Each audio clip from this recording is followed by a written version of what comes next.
the M4 iPad Pro, the M1 Max MacBook Pro. In today's video, I'm going to teach you how to make the perfect duo. So if you are excited, drop a like down below, subscribe to the channel. Let's get started. These two devices are conflicting ones because I've made several videos on the M4 iPad Pro lately, and I've been using my M1 Max MacBook Pro for the last 3 years and a half. And I do have a very strong opinion on the M4 iPad Pro. I don't think this is a laptop replacement. I do believe this can be a laptop alternative. It's not more than that. But the MacBook Pro, funny thing, I love that device. But in the last month that I've been using the M4 iPad Pro, I found myself splitting my workflow between these two devices and created what is, in my opinion, the perfect duo. Yes, I never felt myself so balanced in terms of workflow with these two devices together. The iPad Pro does the simple things. The iPad Pro does the media consumption. The iPad Pro does all the lightweight things that the laptop can do, but it's too heavy, too bulky to do in most of occasions. But the laptop, well, that's where the real work begins and the real work happens. So if you have these two devices, do not think that the iPad Pro needs to replace your Mac and that the iPad Pro is suddenly outdated and not worth it because you have a Mac. No, these two devices can complement each other really well. And if you have the money, well, spend on the iPad Pro, a MacBook Pro, and you will thank me later. You don't need to buy the newest version of the M4 iPad Pro. This is very expensive, but you can buy the 2018 iPad Pro, the 2020 iPad Pro. Both devices, I would say, need to have 120 Hz. That's the reason I'm recommending you getting an iPad Pro, because the feature parity between the two displays would be the best part. But again, beginning. What you first need to do is pick up your iPad Pro, pick up your Mac, put it together, and turn on the universal control feature. This came out on macOS Big Sur, or like 2 years ago on macOS, and it's really cool. You can control your iPad using your Mac keyboard and touchpad. This means you don't need to spend extra money on the Magic Keyboard. You could, I have one, I use it, but you don't need to. Simply buy a case that can stand up your iPad or buy an iPad stand, it will be together. Because with this feature, you will be able to control everything on your iPad, iPadOS, using your Mac keyboard and trackpad. This is really cool because it will enable you to use the iPad Pro as a secondary device without needing it to touch the display. So it's not an external display, it's like another computer, but you can control it using other computer brains. That's super cool, in my opinion, another cool feature, because you can be working on iPadOS, on mobile apps, which are much better here, and then work on real stuff, real programs, real software on the MacBook Pro. Really useful. And then, of course, there's the option to use Sidecar. Sidecar is a bit older than Universal Control. Sidecar transforms your iPad Pro into an external display for the Mac. And this is another use case that I found really useful, because sometimes I want to have a secondary display for my Mac. And I'm out and about, I'm at the airport, I'm on the train. I need to have a secondary display to edit my videos. I found it that I'm more productive that way because I want to have my B-roll, I want to have my browser opened here so I can pick up the clips. I want to have Finder open at the same time, Safari open at the same time. And so having two displays, it's quite useful. Even though I have the 16-inch display on my MacBook Pro, having a secondary display has become a very integral part of my workflow.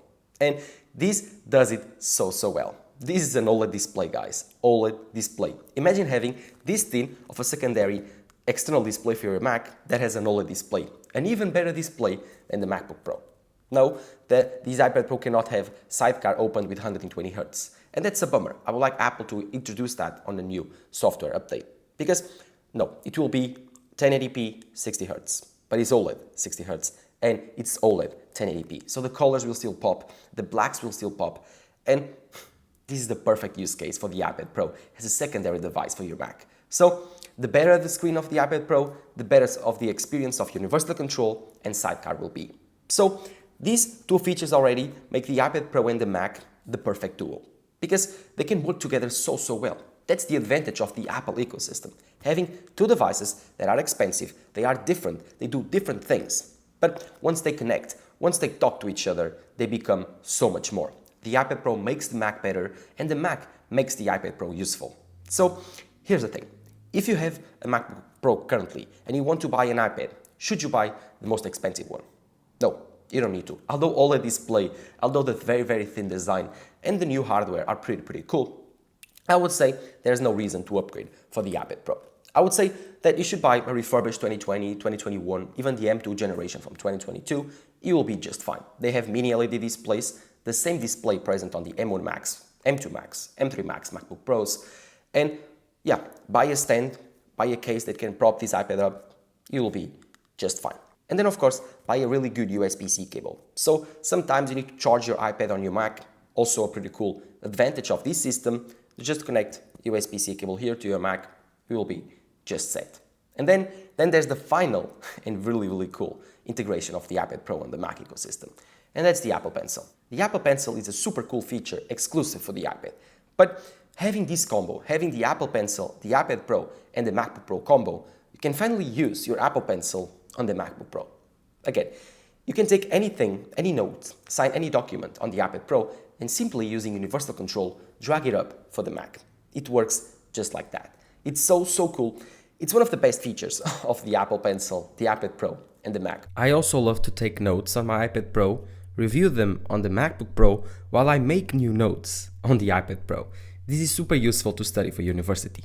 I know, I would like the MacBook Pro to support the Apple Pencil, but that's really difficult. Apple would have to make the MacBook Pro a touchscreen, and Apple would have to make the Apple Pencil support that touchscreen. And it would be really difficult. Imagine a MacBook Pro having this thick of a display. Yes, the iPad Pro is thin, but it's because it's a whole device. But if you think about it, the MacBook Pro's display is much thinner than this whole device. So it would be really difficult to make the MacBook Pro's display touchscreen, support the Apple Pencil, and have all the cool features that it has right now, and still be that thin.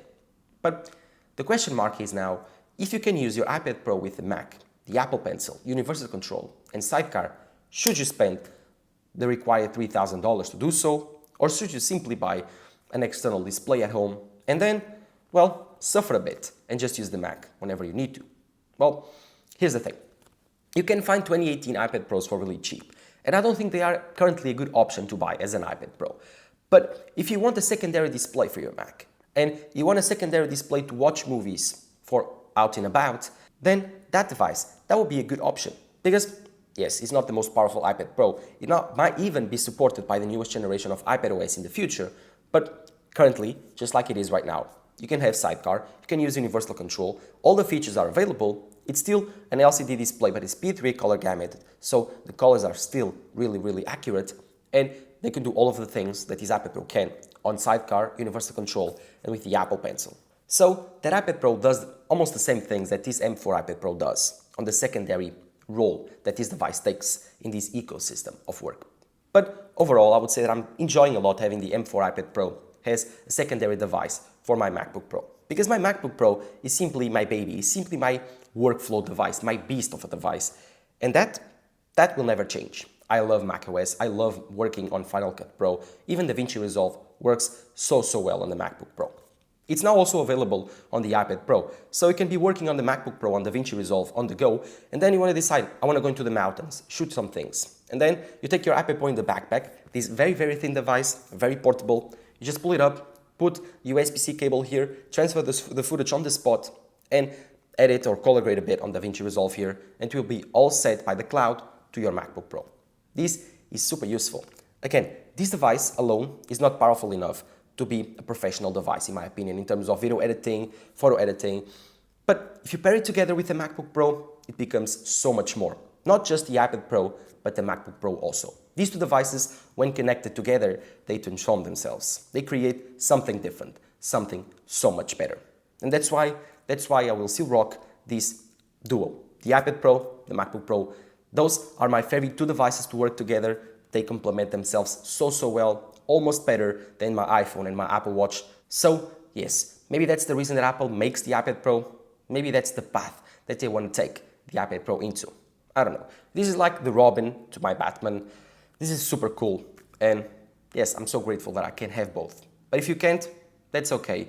I would advise you going for the Mac, because I do believe that the Mac is the most primary device between these two. This one is more of a secondary, of a bonus. It's more of a, if you have the money, buy it. If you don't have the money, do not waste your money here. I would prefer you to go for the MacBook Pro. And so, if you look at these devices as complementary devices, as a perfect duo, you will start to understand why Apple makes the iPad Pro this way. They cannot make the iPad Pro better, because if they do, they will ruin the perfect balance that is between the iPad Pro and the MacBook Pro. Currently, they work really well together. But even if the iPad Pro becomes even faster, even more powerful, and has macOS, Why would you buy a Mac? Why would you try to complement these two devices together and spend more money? You wouldn't. You would simply buy the iPad Pro. This is the complete device. This has touchscreens. This has the Apple Pencil. This has the Thunderbolt port. This has the M4 chip. This has the incredible OLED display. This is portable. This is thinner. This is more powerful currently. So, if it had macOS or if it ran a more powerful OS, why would you buy a Mac? There would be no need for you to spend $2,000 on a MacBook Pro. Simply no need. And that's something that Apple currently is afraid. That's different from their ethos because they started off thinking we are not afraid of cannibalizing our own products to create better futures. But currently Apple is afraid to do so, and that's why they are making the iPad Pro a portable device that is neither an iPhone, neither a laptop replacement. So this, in my opinion, is not just the perfect laptop alternative, but it's also a perfect laptop duo. So yes, this is incredible. Perfect hardware. Never seen a good display like this. Never used this good of an Apple Pencil. Incredible touchscreen. The new camera placement is also really useful. Oh, this has Face ID. You cannot unlock your Mac. That's a shame. I would like to be able to connect this device to my MacBook Pro using universal control or even using Sidecar.